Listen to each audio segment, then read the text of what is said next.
ఆ వ్యాపారం. మనం ఏమంటున్నాం అంటే 20కి 15కి వస్తుందా 14కి వస్తుందా అని చూస్తాం మనం, ఇంకా తగ్గుతలేదు.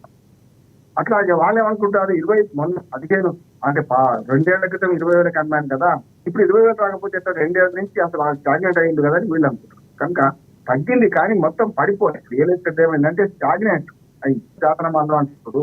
ఈ జాతరలకు ఎందుకు పోతాం, అందరూ పోయినప్పుడు పోతాం. మామూలు రోజులు పోతే ఉంటేంది ఎంజాయ్ చేయలేం కదా, ఇదే అనుకుంటుంది. పెరుగుతుంటే పెరుగుతుంది పోటీ రెండు ఉంటాయి. మీరు ఆ అన్నది పోతున్నది ఏంటంటే పెరిగినప్పుడు తగ్గుతుండొచ్చు. కానీ అవసరాలు కూడా మంచి నేర్పిస్తే కదా. 1,00,000 అయినా 1,02,000 అయినా సరే కొనుక్కుందాం 10 గ్రాముల బంగారం అని ఇప్పుడు వస్తుంది. ఎందుకంటే పెళ్లిళ్ళు ఉన్నాయి కనుక పెట్టక తప్పదు. కాకపోతే మనం మొత్తం ఇప్పటిదాకా బంగారం రేట్లు పెరిగే ప్రయత్నం చేస్తే తగ్గి మళ్ళీ పెరిగింది తప్ప 2 అడుగులు వెనక్కి పోతే 4 అడుగులు ముందుకు పోయింది బంగారం ఎప్పుడు కూడా. నాకు తెలిసి నేను 100 రూపాయలు, నాకు 65 ఏళ్ళ వయసు, ఇప్పుడు 100 రూపాయల నుంచి చూస్తున్నాయి బంగారం. తులం బంగారం 100 రూపాయలు అంటే 12 గ్రాముల కంటే చాలా మెల్లమెల్లగా ఎక్కడ 100 ఎక్కడ 1,00,000 వస్తుందండి. ఎన్ని వందల అది నేను చెప్పాను. మిగతా ఉత్పత్తుల విషయంలో ఎక్కడ జరగలేదు ఇంత. మిగతా ఏ వ్యవసాయ రైట్ రామ్మోహన్ గారు, ఎందుకంటారు అంటే ఈ స్థాయి ఇందాక మీరు పుట్టుడు ధాన్యం లేకపోతే బియ్యం దానికి అప్పట్లో మీరున్న రోజులకి బ్యారేజ్ వేశారు, కానీ ఇప్పుడు ఆ పరిస్థితుల్లో పూర్తిగా మారిపోయింది. ఎందుకంటారు అంటే ఈ స్థాయిలో ఇందాక డిమాండ్ అండ్ సప్లై అనుకోవచ్చా, లేకపోతే మక్కువ చూపించడం, లేకపోతే సెంటిమెంట్గా మారటం, ఇవన్నీ కారణాలు అనుకోవచ్చా? రెండు ఉంటాయి రాజశేఖర్ గారు. ఇప్పుడు లక్షాధికారైన లవణమల్లమే కానీ బంగారు కణికలు మింగపోవు అంటారు. ఒకనాడు నేను నా చిన్నప్పుడు ఆహార ధాన్యాల కొరత ఉంది, అందుకని సత్య విప్లవం వచ్చింది, ఆ తర్వాత హరిత విప్లవం వచ్చింది, తర్వాత నీటి విప్లవం వచ్చింది. వాళ్ళ ఆహార ధాన్యాల కొరత లేదు. ఒకనాడు మనం చాలా మంది మన గ్రామీణ ప్రాంతాల్లో చూసుకుంటే రెడ్లు అగ్రవర్ణాలు అనుకుంటే రెడ్లలో కూడా చాలా మంది అన్న తెలిసిన అడ్వకేట్స్ డాక్టర్లు కూడా అన్నం తినకపోయేవాళ్ళు, గడక తినేవాళ్ళు. అంటే ఆహారం మీద అంత కొరత ఉంటుంది. ఎప్పుడైనా అన్నం తింటే అది జేజబువ్వ అనేవాడు. జేజబువ్వ అంటే పండుగ నాడే అన్నం పెడతాం. ఎప్పుడైనా ఏమైనా పండుగ వస్తే దేవుడికి నైవేద్యం పెట్టాలని అన్నం వండేవాడు. ఇవాళ అట్లుందా? ఇవాళ సన్న బియ్యం అన్నం అందరికీ రేషన్ షాపులు వస్తున్నాయి కదా, అది చేసి వేదం పోతుంది. కానీ ఇవాళ ఎన్టీ రామారావు గారు 2 రూపాయల కిలో బియ్యం మొదలు పెట్టాక అందరూ బియ్యం తింటున్నారు.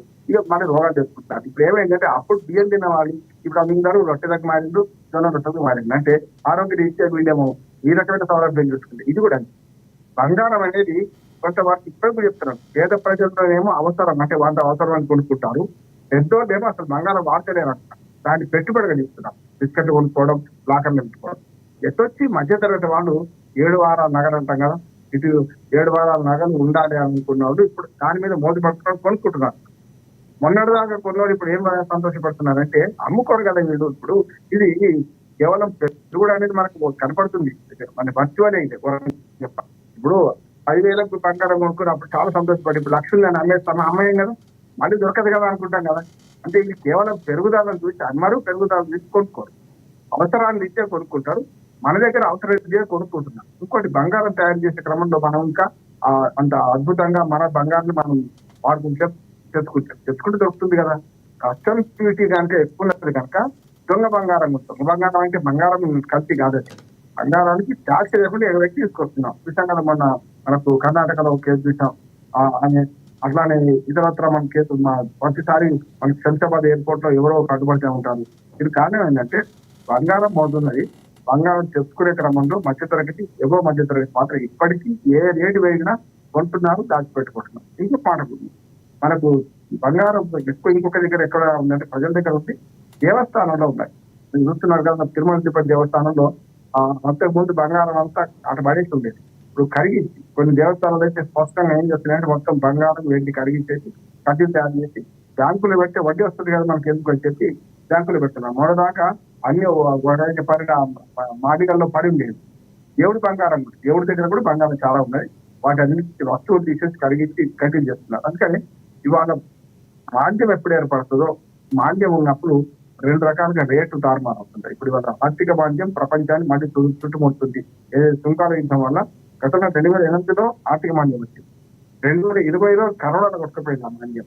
ఇప్పుడు మళ్ళీ 2025లో మళ్ళీ ఆర్థిక మాంద్యం వస్తూ ఉంటున్నారు. ఆర్థిక మాంద్యం వచ్చినప్పుడల్లా కూడా మనం మాత్రం చెల్లిస్తలేము. దానికి ప్రధానమైన కారణం మన పొదుపరితనము. మనము వచ్చే తరాలకి ఇల్లు ఇవ్వాలని చూస్తున్నాం. అట్లానే వచ్చే నెలలో ఏదైనా కరువు వస్తే మనం ఎట్లా ఎడుతుంటా ఉంటుంది. ఇప్పటికీ పొదుపు మంత్రం మనం పాటిస్తున్న భారతీయులకు ఈ ఆర్థిక మాంద్యాలు ఏమీ చేయలేవు. అదే విదేశాల్లో ఉండి ముఖ్యంగా అభివృద్ధి చెందిన దేశాల్లో ఉన్న వాళ్ళు మన వాళ్ళు కూడా తయారవుతున్నారు. అంటే ప్రతిరోజు పరిగడిపైన వచ్చిన వారం అక్కడ వారంలో ఇచ్చేదాలు కదా, 5 రోజులు పని చేయాలి, 2 రోజులు ఖర్చు పెట్టాలి, అయిపోతుంది. మళ్ళీ ఏముండదు. 7వ రోజు వస్తే ఉద్యోగం పోతే వాళ్ళు మళ్ళీ దిక్కు చిప్పబడుతుంది తిరగాల్సింది. మనం అట్లా మనం ఇటువంటి మాధ్యాల నిర్ణయం తట్టుకోవడానికి కానీ మనం కొంత పొదుపు పెట్టుకుంటాం, అవసరమైతే వాడుకునే ప్రయత్నం చేస్తాం. అందుకని మనదేమో పొదుపరి సంసారం మన పార్టీ ఉంది.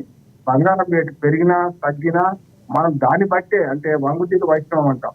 ఇంకోటి తెలంగాణలో సాగుతుంది పటేల బొర్ర వంకర అంటే అంబడికారకుడు దుర్గా అంటాం. మనం ఏం చేస్తామంటే మంచం ఉంటే కాలుతాం, మనం కాళ్ళు నడిచేస్తాం. వాళ్ళు ఏం చేస్తారంటే మంచం కన్నా ఎక్కుంటే కాళ్ళు నడికేద్దామని ప్రయత్నం చేస్తారు, నడిచేస్తున్నామని ప్రయత్నం చేస్తారు. అటువంటి వాళ్ళకి ఏం చెప్పలేము. కానీ విదేశాలకు మనకు బంగారం పట్ల చూసే చూపు డిఫరెంట్ గా ఉన్నది. వాళ్ళు పెట్టుబడి వస్తారు, మనం సెంటిమెంట్ అంటున్నాం. రైట్ సెంటిమెంట్ గెలుస్తుంది, పెట్టుబడి ఓడిపోతుంది. రైట్ శ్రీనివాస్ గారు, ఒకటి అంటే పెళ్ళిళ్ళు వివాహ